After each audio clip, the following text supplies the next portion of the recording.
রং তামসায় খুব বেশি সুখ পাওয়া যায় না, বন্ধু বান্ধবের এই আড্ডায় খুব সুখ পাওয়া যায় না। সেজদার মধ্যে অনেক মজা আছে, রাত গভীরের তাহাজ্জুদে অনেক মজা আছে, কোরআনুল কারীমের তিলাওয়াতে অনেক মজা আছে, অনেক স্বাদ আছে, তুমি জানো না।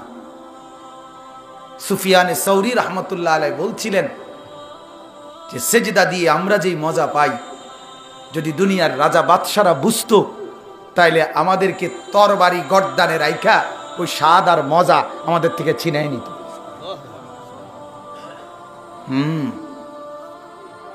অনেক যুবক বসছো বাজান, মাশাআল্লাহ, আল্লাহ তাআলা তোমাদের এই বসা আল্লাহর কথা শুনেই আসছো, মালিকের কোরআনের আওয়াজ শুনেই তোমরা দৌড়াইয়া বসছো। আমরা দোয়া করি আল্লাহ তোমাদের এই বসাতে বরকত দান করুক।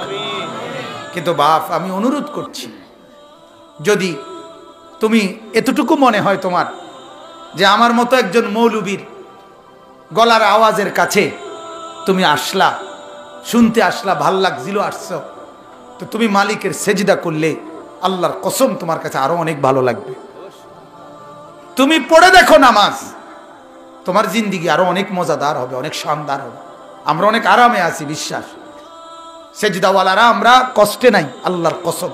একটা নামাজি লোক কষ্টে নাই, একটাও না, একটাও। এক সেজদা দিলে আমার শায়েখ বলে, আরিফ বিল্লাহ হাকিমুন নফস আল্লামা মুফতি মুশতাকুন নবী সাহেব বলে, বান্দা যখন সেজদা দেয় আল্লাহ তখন এরকম পিঠে আর মাথায় আল্লাহ হাত বুলায় দেয়, হাত বুলায়। কালান্দার হারচে গোয়াত দিদা গোয়াত, বুজুর্গরা যা বলে দেখে দেখে বলে, দেখে দেখে বলে, আল্লাহর ওলিরা দেখে দেখে বলে,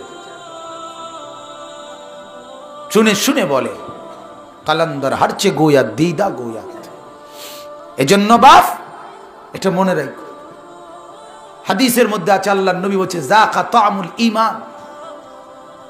যে ব্যক্তির মধ্যে আল্লাহকে পেয়ে খুশি হয়, রসুলকে পেয়ে খুশি, ইসলামকে পেয়ে খুশি, আল্লাহর নবী বলছে সে ঈমানের স্বাদ মজা পাইয়েই গেছে, পেয়েই গেছে। আমরা কিতাবে পড়ছি, হযরত নাফি রাহমাতুল্লাহ আলাইহি একজন বড় কারি ছিলেন। নাফি পূর্বের জামানায় 30 বছর একটানা আল্লাহর কোরআন পড়ছে।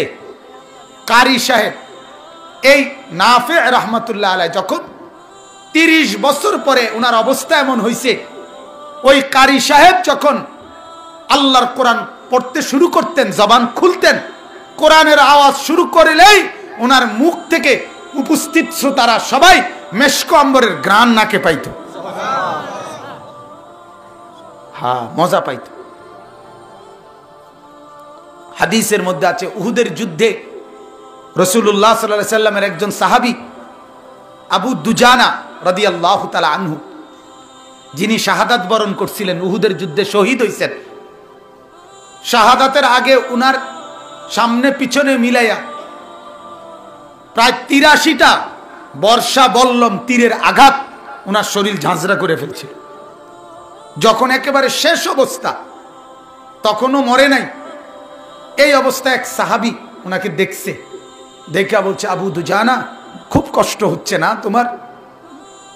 আমরা নিজে কিতাবে পড়ছি, হযরত আবু দুজানা রাদিয়াল্লাহু তাআলা আনহু বলেন, আল্লাহর কসম, ইন্নী আজিদু রাইহাতাল জান্নাহ মিন উহুদ। নারী বন্ধু, কষ্ট না, আমি আমার নাকে উহুদ পাহাড় থেকে জান্নাতের ঘ্রাণ পাচ্ছি, জান্নাতের ঘ্রাণ পাচ্ছি, জান্নাতের স্বাদ পাইতেছি। হযরতে আলী রাদিয়াল্লাহু তাআলা আনহু,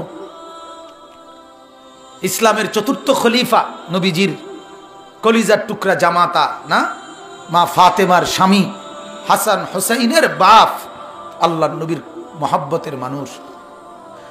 এই আলী রাদিয়াল্লাহু তাআলা আনহু, তিনি ফজরের নামাজের সময় মসজিদে আসতেছিলেন, কুফার জামে মসজিদে। ওনার আমলে খেলাফত ছিল, রাজধানী ছিল কুফাতে। হযরতে আলী রাদিয়াল্লাহু তাআলা আনহু ফজরের নামাজ পড়াইবার জন্য মসজিদের দিকে আসতেছিলেন। হযরত আলীর একটা অভ্যাস ছিল, ফজরের নামাজের জন্য যিনি যখন আসতেন মহল্লাবাসীদেরকে ডাকতে ডাকতে আসতেন, মানে ডাক দিতেন আর এই নামাজের জন্য আসো। এই মাস পথে আসছে আর এক কাফের, আব্দুর রহমান ইবনে মুলজিম নামে একজন কাফের মুরতাদ, সে এই অবস্থায় কিছুটা অন্ধকার, ফজরের ওয়াক্ত তো কিছুটা অন্ধকার থাকে না, এই অন্ধকারের অবস্থায় হযরত আলী রাদিয়াল্লাহু তাআলা আনহুর গর্দান বরাবর তরবারি দিয়ে একটা কোপ দিছে। কিতাবে আমরা নিজে পড়ছি, আরবি কিতাবে হযরত আলী রাদিয়াল্লাহু তাআলা আনহু যখন এই তরবারির আঘাতে পড়ে যাচ্ছে, রক্ত ঝরছে আর পড়ে যাচ্ছে, এই পড়তে গিয়ে যখন জান চলে যাবে, উনার শহীদ হয়েছে উনি এই আঘাতেই, উনি শাহাদাত বরণ করছে। কিন্তু এই আগ মুহূর্তে শেষ উনি একটা কথা শুধু বলছে, একটা বাক্য বলে শুধু উনি মরে গেছে, শহীদ হয়ে গেছে। উনি বলছে ফুস্তু ওয়া রব্বিল কাবা, কাবার রবের কসম আমি কামিয়াব হয়ে গেলাম, আমি সফল হলাম। অথচ জান দিচ্ছে, কিন্তু জীবন দেওয়াটাকে কি বলছে? সফলতা। ইমানদার আল্লাহর জন্য জান দেওয়াকে কি মনে করে? সফলতা মনে করে, সফলতা মনে করে, কামিয়াবি মনে করে। এজন্য আমার বাপ সবার কাছে অনুরোধ, নওজোয়ান ছেলেরা, নওজোয়ান বন্ধুরা, আরেকবার জিন্দেগির দিকে তাকাও, আরেকবার।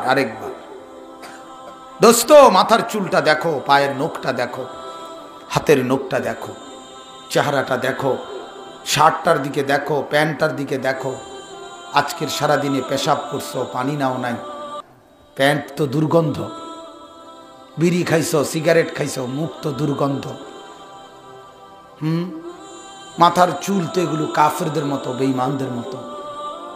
আল্লাহকে সেজদা করো নাই, একটা সেজদা করো নাই। কুকুর পর্যন্ত তোমাকে দেখে লজ্জা পায়, বেনামাজিকে কুকুরও দেখতে চায়, জানেন না? কুকুর পর্যন্ত লানত দেয়, কুকুর পর্যন্ত অভিশাপ দেয়, আল্লাহ এমন নাফরমান যেন আমার চোখে না পড়ে। আহা, যাকে কুকুর ঘৃণা করে, যাকে কুকুর ঘৃণা, যারে কুকুর পর্যন্ত ঘৃণা করে, তার আবার ইজ্জত কি, তার আবার সম্মান কি? তোমার বন্ধুরা তোমারে বলতেছে তোকে সেরকম লাগতেছে, তুমি জিঙ্গাও না কি রকম, সেরকম। আর সেই রকমটা কিটা? কি চোরের মতো, না ডাকাতের মতো, না ফেন্সি ঘরের মতো, না বাবা ঘরের মতো, না ডাইল ঘরের মতো, কির মতো কস্তা কথা কর না তুই ক। আর নাই তো জোনায়েদ বাগদাদির মতো লাগতেছে, তো এটা কইবুনি কেউ? কি উমর ফারুক ভাই কন্যা কা বাইজিদ বুস্তামির মতো লাগতেছিনি, তো কির মতো লাগতেছে কস্তা? তুই যে কইলা তোরে যে ওইতে কইলো সেরকম লাগতেছে, দোস্ত তোরে কেরকম এটা জিজ্ঞাস না? তোরে যে নাফিকটা কইলো, সেলুনের দোকানের নাফিকটা আমনের সেরকম লাগতে আছে, কেরকম জিজ্ঞাস না বেটা? নাফিকটার বুঝি একটা রুচি হইলো আবার, কথা বলেন না কেন? হেতের বুঝি একটা রুচি বেটা? আশরাফুল মাখলুকাত হয়ে, সৃষ্টির শ্রেষ্ঠতম জীব হয়ে, মালিকের দেওয়া দাড়ি কাইটা নাফিকটার সার্টিফিকেট লইয়া বাইতাইছো। হ্যাঁ, নাফিতে বলছে আমনের সুন্দর লাগছে না, নাফি তো বুঝি একটা সার্টিফিকেট দই না বেড়া হইছে। আত্মমর্যাদা কোথায়? রুচিবোধ কোথায়? বিবেক কোথায়? জ্ঞান কোথায়? বুদ্ধিমত্তা কোথায়? ফিকির কোথায়? বলেন মিয়া। যে নারীকে তার স্বামী বলে তুমি সুন্দর, সে না মূলত সুন্দর। রাস্তার অটো ড্রাইভার, সিএনজি ড্রাইভার, লম্পট যুবক, অসভ্য যুবক, অশ্লীল ছেলে, বেহায়া ছেলে, ওরা যদি বলে হাসে, এটা বুঝি সুন্দর? কথা বলেন না কেন? যে মাকে তার সন্তান বলে মা তুমি আমার দামি, যে স্ত্রীকে তার স্বামী বলে তুমি আমার প্রিয়তমা, যে বোনকে তার ভাই বলে তুই আমার আদরের বোন, এটা না আদর, এটা না ইজ্জত? রাস্তার লম্পটের কাছে বেপর্দা নারী ইজ্জত খোঁজে, এটা তার উপরে লানত ছাড়া আর কিচ্ছু না, গজব ছাড়া আর কিছু না। নাইলে মহিলারা খবর লোক যত যুবক বেপর্দা নারীরে দেখে হাসে, একটা যুবক কি সম্মানের দৃষ্টিতে হাসে না উপভোগের নজরে হাসে? লোভের নজরে, লোভের নজরে, লোভের নজরে। এই 3 দিনের খবর, মিস আমেরিকা, গোটা আমেরিকার মধ্যে যিনি আপনার বিশ্ব সুন্দরী সুন্দরী প্রতিযোগিতায় মিস আমেরিকা হয়েছে, এবেডি পত্রিকা আসছে 60 তালা ভবন থেকে লাফ দিয়া পইরা আত্মহত্যা করে মরে গেছে। হ্যাঁ, মিস আমেরিকা, কোটি কোটি টাকার মালিক, সম্পদশালী, কোনো অভাব নাই, সন্তান অস্ট্রেলিয়া থাকে, মেয়ে গুলশান বনানীতে থাকে, কোটি কোটি টাকার মালিক নিজের মাথায় পিস্তল ঠেকায়া নিজের জীবন দিয়ে দিছে। এটা বাংলাদেশ। হ্যাঁ, এটা বাংলাদেশ। সুখ।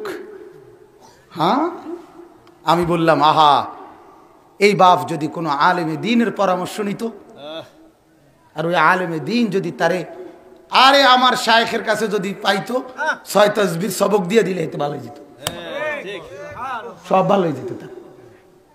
সকাল সন্ধ্যা যদি মাওলার তাসবিহ পড়তে শুরু করতো, আল্লাহ বলছে আলা বিযিকরিল্লাহ তাতমাইন্নুল কুলুব, আমার জিকির শুরু কর বান্দা, আমি তোর দিল শান্ত করে দেব। এটা তো মালিকের ওয়াদা, এটা তো আল্লাহ তাআলার ওয়াদা, দিল শান্ত করে দিত। ওই বেচারা পায় নাই, ওই বেচারা আসলে কোনো প্রেসক্রিপশন পায় নাই, এজন্য সমাধান খুঁজছে পিস্তলের কাছে, সমাধান খুঁজছে আত্মহত্যার মধ্যে। আহা, দুনিয়াও বরবাদ হইল, নিজের আখিরাতও বরবাদ করে দিল। বলেন নাউজুবিল্লাহ। আল্লাহ আমাদেরকে মাফ করে দেন।